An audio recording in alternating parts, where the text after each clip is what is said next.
We're going to start things off with some positive news. First of all, we say good day. Premier, thank you for joining us. Hi, Bruce.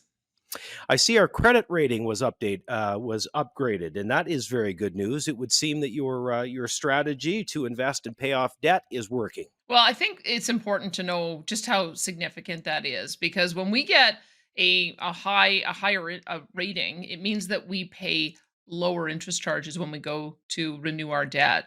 And we've got a lot of debt being renewed over the next 3 years. You have to remember a lot of debt was racked up under the Notley years, but we got up to nearly $80 billion worth of debt. In fact, more because we ended up paying $13 billion down last year. We want to make sure that the debt is on a permanent downward track, ultimately having in the line of sight to be debt free again.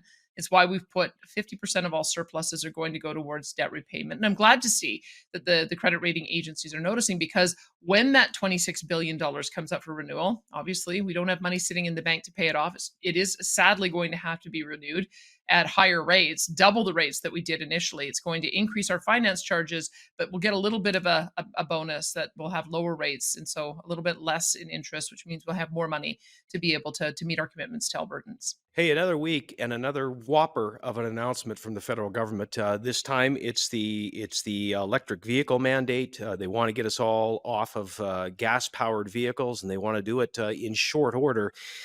Premier, is it even possible what they're proposing?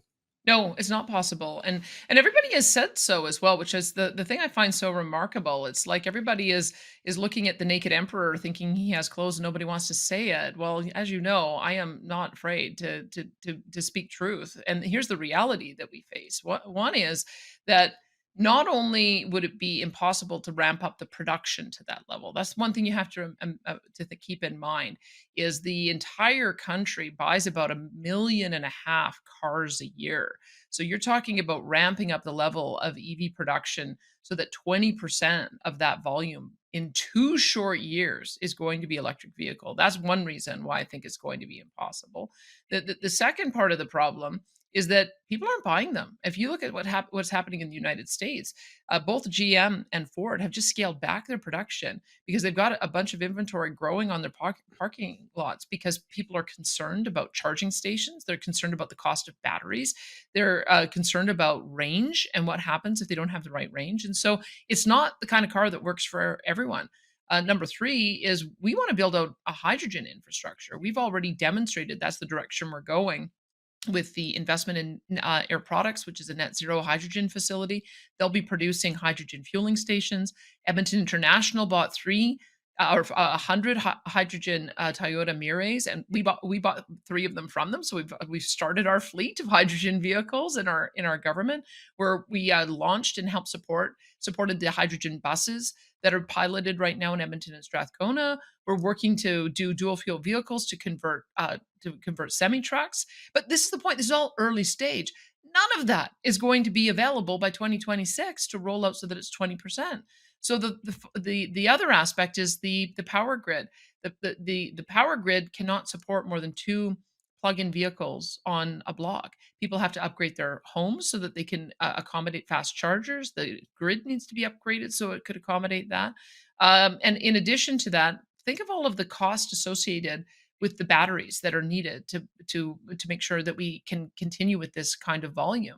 We've got a number of investments being made in Eastern Canada, but they're not going to be up and running. Stellantis isn't going to be up and running with batteries by the time we get to 2026. So you're looking at all of this just thinking this is nothing but magical thinking.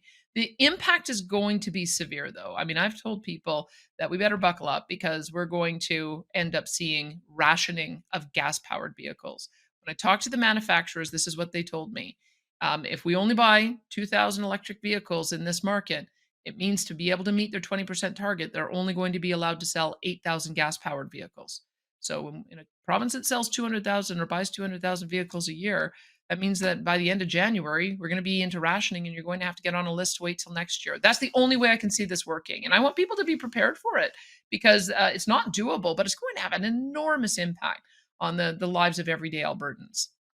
Well, I'd like to see more premiers across the country speaking out against it. Premier, I'm glad you are. You just gave us a lot of reasons to be concerned with it. The consumer choice ought to matter in this as well. Listen, let's talk about the plastics ruling. I know the federal government has decided to appeal the ruling, of course, and your government made an announcement this week about that. Yep, I know that the federal government has two options when they lose in court. One is to appeal, and one is to say, "Yep, the court's right. We'll change the law," and that's what they should have done in this case. The plastics are not toxic. Let's be very clear about that. Just even look around at your desk, and look around through the course of the day and see how many times you come into contact with plastic. I'm just perusing my desk, and almost, there's probably 20 objects on my desk that are made of plastic. That's not the same as asbestos. It's not the same as mercury. Like those are truly toxic substances that do have to be regulated in a different way. What they were doing is they were making an arbitrary designation of plastics as toxic so that they could justify using the criminal law power to enter into our area of jurisdiction, and they got called out on it. The court said it was unreasonable. The court said it was unconstitutional. And what did the government do? Well, they're appealing it, and they're making us continue to fight it out in court. And we're going to do it. We're going to meet them every step of the way. I just wish that they would do the right thing, recognize that there's a better way for us to manage plastics with recycling. We're starting to unroll our extended producer responsibility program next year. I think there's going to be all kinds of uses for plastics to be collected and mechanically disaggregated or chemically disaggregated so that they can be turned into useful products. That's the direction we should be going, as opposed to wooden cutlery and Mhm, paper mhm. straws. That's not going to have the kind of impact on the environment that we're looking for. 100%. Look, it's been a tumultuous year to say the least when it comes to dealing with the federal government. The plastics, the electricity grid, now the electric vehicles. What do you see going forward in 2024? Are they going to relent? Will your strategy change any? My strategy from the beginning is to really engage in a spirit of cooperative federalism. I talked, as I've said to you before, I have always talked about how we want to align our carbon neutral targets to 2050, work with the federal government where we can, and we have been able to. I mean, there's exciting things that are happening. Our net zero hydrogen is going to build out new transportation fuels. Our net zero Dow petrochemical plant is going to create a whole new stream of petrochemical products and plastics that are net zero. Heidelberg's net zero cement facility will be the first in the world, and it will it'll eliminate the CO2 emissions for a major construction material. We're hoping to be able to get a net zero steel plant as well to help with additional decarbonization of construction materials. And those are really practical things that we can work with the federal government on.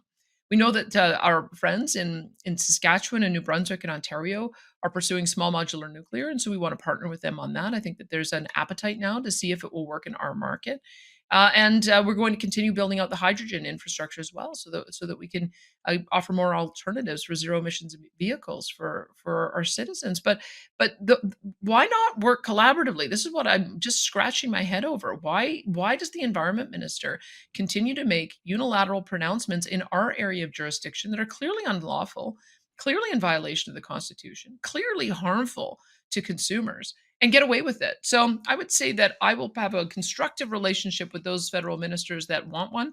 But I can tell you, I've already determined that Stephen Guilbeault is not one of them. He's an ideologue. You have to remember, like, he climbed the roof of our premier, Ralph Klein, as an advocate when he was an environmental advocate. Extremist. I mean, I guess he still is, but we also had him climb the roof of the CN, or climb the CN Tower. These are the stunts that he pulled. It's kind of appalling, really, that somebody who has that kind of history was made the environment minister. And I don't think he's even issued an apology to our province for how he disrespected our former premier. So I have to tell you, I had hoped that with the passage of time that he might have moderated, might be somebody that we can work with. But I think the only way we can reset with the environment ministry federally is to have a change of minister. I've been pretty forthright about that. I think you can't deal with somebody who's as ideological and as disrespectful as he is. Well, I know I speak on behalf of a lot of Albertans when I say thank you for standing up for us continually to Ottawa. Listen, Premier, Merry Christmas to you, to David, and the entire family. Do me a favor, would you? Over the holidays, take a break, take some downtime. I'll have a couple of days to see family, but Merry Christmas to you too, Bruce, and we'll see you in the new year. There's